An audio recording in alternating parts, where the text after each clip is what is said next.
Right, let's get into it. When we talk about global climate change, it's easy to just think about the planet getting a bit warmer. But honestly, that's just the start of it. What we're really talking about is a huge story of interconnected systems. You've got the atmosphere, the oceans, all the ice on the planet, and they're all linked in this incredibly complex way. And that's the big question, isn't it?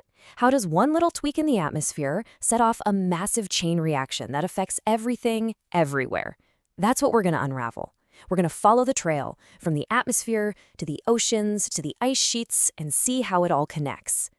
So, where does this whole story kick off? Well, it all starts with an imbalance. The planet has a natural greenhouse effect, which is great. It keeps us warm. But human activity has basically overloaded that system. Let's take a look at the main gases responsible. Okay, so you've got your usual suspect, carbon dioxide, mainly from burning fossil fuels.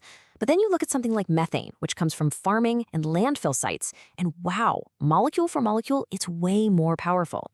Then you've got oxides of nitrogen from things like car engines and fertilizers, and an interesting one is tropospheric ozone, which is actually formed when other pollutants react with sunlight. So it's not emitted directly, it's a secondary pollutant. The key thing here is they all come from different places and pack a different punch. And then you have CFCs. Now, we've mostly stopped using them, thank goodness, but their impact is just staggering. Have a look at this. A single molecule of a common CFC has the same warming effect as 25,000 molecules of CO2. It just goes to show you that it's not all about carbon dioxide. Some of these other gases are incredibly potent. Right, so all this extra heat trapped in the atmosphere has to go somewhere. And it turns out a huge amount of it is being absorbed by the oceans. So that's the first major system we need to look at. How are the oceans responding to this? Well, for starters, sea levels are rising, and there are two main reasons for this. First, a simple bit of physics. When you heat water, it expands. It's called thermal expansion. Second, all the ice that's on land, so we're talking glaciers and ice sheets, is melting, and that water is running into the sea. The results are pretty much what you'd expect. More flooding for low-lying areas, coastlines getting worn away, and even saltwater seeping into our underground freshwater supplies. Now, the ocean isn't just a big bathtub. It's got these massive currents crisscrossing the globe. And for us here in the UK, one of the most important is the North Atlantic Conveyor. Just think of it like a giant hot water radiator for Northwest Europe. It brings warm water up from the tropics, which is why our winters are so much milder than, say, Canada's at the same latitude. But here's the problem. That whole conveyor system is powered by cold, salty water getting really dense and sinking up near Greenland. But as Greenland's ice melts, it's dumping enormous amounts of fresh water into the ocean. That makes the sea less salty, so it's less dense. And if it's not dense enough, it doesn't sink. This whole process basically slams the brakes on the conveyor, which, weirdly, could actually make our climate here much colder. And it's not just happening in the Atlantic. Over in the Pacific, you've got El Niño and La Niña.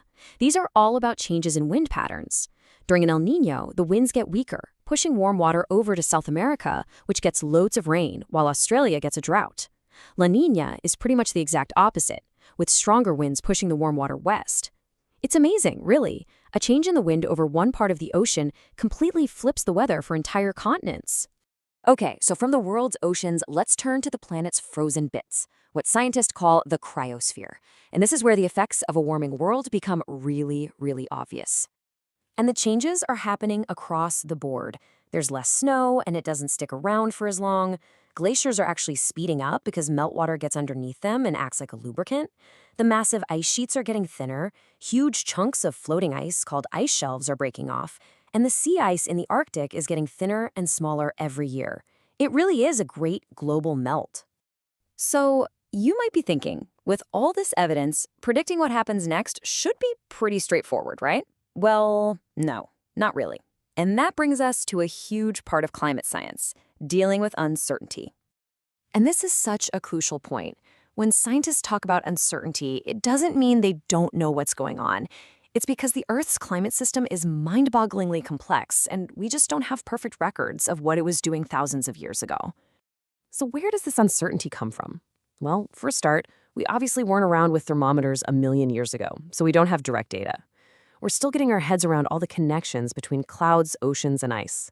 Plus, there are natural wibbles and wobbles in the system, like changes in the sun's energy, that can hide the signal of what humans are doing. And, this is a big one, there's a time lag.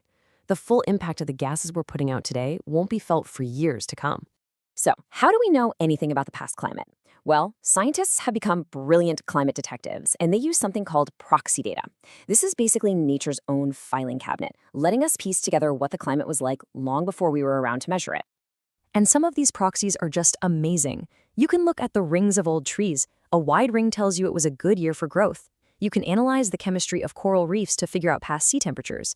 You can even drill into the bottom of lakes and find ancient pollen grains, which tell you exactly what kind of plants were growing and therefore what the climate was like. It's fascinating stuff. Right, this brings us to our final part, and you could argue it's the most important.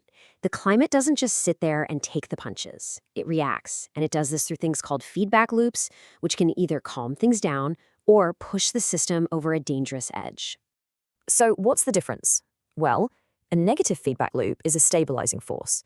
Think of it like the thermostat in your house. If it gets too warm, it switches the heating off to cool things down. It works to counteract the change. A positive feedback loop, on the other hand, is a destabilizing force. It's an amplifier. It takes a small change and makes it bigger and bigger and bigger. And the Earth does have some of these stabilizing negative feedbacks. For instance, a warmer world might mean more low-level clouds, which are white and reflect sunlight back into space, causing a bit of a cooling effect. Or more CO2 in the atmosphere could, for some plants, boost their growth, meaning they absorb more CO2.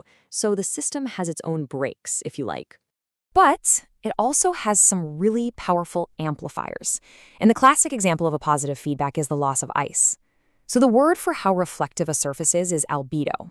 Bright white ice has a high albedo. It reflects loads of sunlight. But when it melts, it exposes the dark blue ocean or dark land underneath. These dark surfaces have a low albedo, so they absorb more heat.